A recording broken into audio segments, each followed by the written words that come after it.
ابو طلحه صحابي في غمر صلى الله عليه وسلم يكتب ولا دولة منكان مدينة باخي كي هبو لبرانبر مزقوتي في غمر صلى الله عليه وسلم اوي شيريني تيابو باخك زور قرانو بنرخبو لبرانبر مزقوتك في غمر صلى الله عليه وسلم الله كاتيك آيتي نوتدوي سورة آل عمران دابزي كفاية تعالى أفرمي لن تنالوا البر حتى تنفقوا مما تحبون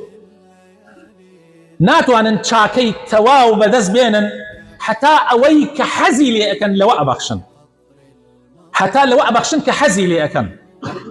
تو حزد لتشيه چی شتێک لە لات زۆر خۆشەویستە ئەوە لە پێناوی خوایە بەخش ئەو کاتە ئەگەیتە پلەی چای پێێتی ئەڵێ کاتێم ئاەتە دابەزی ئەبوو تەڵحە چووە لای پێغەمبەری خوا صلی الله عليه وسلم فەرمووی ئەی پێغەمبەری خوا بەیروحا یعنی باخەکەی ناوی بەیروحا بوو کە بەرامبەر بزگەوتی پێغەمبەر بوو صلی الله عليه وسلم پێغەمبەری خوا جاروا بوو ئەڕۆیشتە ناو ئەو باخە هم لە بەرهەمەکەی ئەخوارد و هەم لە ئاوا شیرینەکەی ئەخواردەوە فەرمووی ئەی پێغەمبەری خوا خۆت ئاگاداری من هەیما الحەمدولله بەڵام بەیروحا لە هەموو ماڵەکان خۆشەویسترە لەلام لە هەموو مڵکەکانم خۆشەویسترە لەلام وخوای تعالیش ئەفەرمێ لن تنالوا البر حتى تنفقوا مما تحبون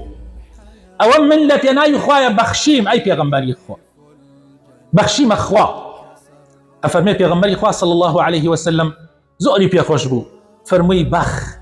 ذلك مال رابح ذلك مال رابح فرمي به براستي او مالك تو بخشيت مالك بقازانجا يعني اود بو امانيته قازانجا لك البراسي لبينابي خوايا دو جاء في غمر اخوه صلى الله عليه وسلم فرمي اصحاب كان في غمر اوابه بداخل ابن زبير اجريته وافرمي نمبيني ولا افرتان هيج كسي او ني عائشة خێزانی پێغەمبەر صلى الله عليه وسلم و ئەسمای کچی ئەبوو بەکر کە هەردوویان خوشک بوون بەخشیندەتر بن زۆر بەخشیندە بوون بەڵام جۆری بەخشیندەکەیان جیاوازی هەبوو عائشە کۆی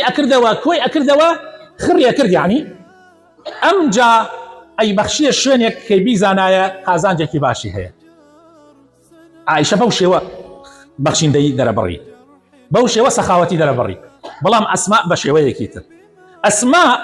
أفرمي أما أسماء فإنها كانت لا تدخر شيئا لغد بلام أسماء كدايكي أويش بو دايكي عبد الله كوري زبير بو أفرمي بلام أسماء هيتش نئلاو ببياني يا سبحان الله تنها بيويستي أو روجان بوايا مالكي حار هموي حتشي بوايا أو روجا يتر أي بخشي بشي بياني نئلاو بيري لو أن أكدو السبيني تشيان هيا بو خواردني بياني